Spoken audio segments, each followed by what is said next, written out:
Hello there, welcome. I know preparing for your exams can feel like a lot of work, but we are going to go through this together, one step at a time. I am here to help you get this right.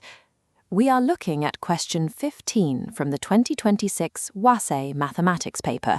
It features a circle with points P, Q, R, and S, a center at O, and a 220-degree reflex angle. Our goal is to find the value of angle x.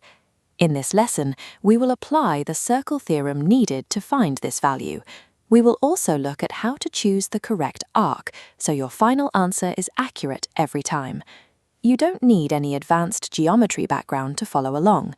Have your pen and paper ready, or simply track the steps with me on the screen.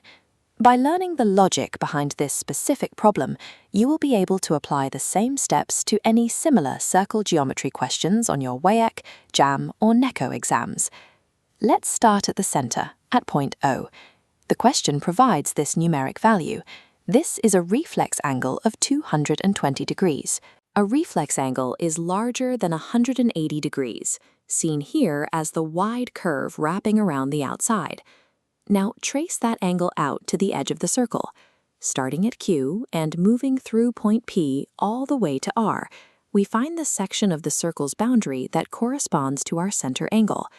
In circle geometry, the angle at the center and the arc it stands on have the same degree measurement. This means our major arc from Q to R is also 220 degrees. Locating this major arc is the first step in the process.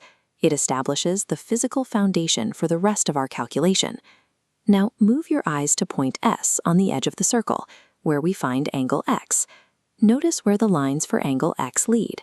They stretch from S down to points Q and R, standing on the same 220-degree major arc. Because both angles share the same arc, there is a fixed mathematical relationship between the center and the circumference. Think of it like a voice and an echo. The center speaks with a full voice, but the circumference angle hears only half of it. The theorem states that an angle at the circumference is exactly half the size of the angle at the center, standing on the same arc.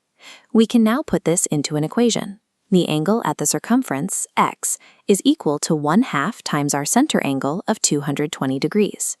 When we divide 220 by 2, we get 110 degrees. That means x is 110, which is option B. It is important to be careful here because there is a common way students arrive at the wrong answer. Many students subtract 220 from 360 to find the smaller interior angle of 140 degrees. They then take half of that to get 70 degrees and choose option D.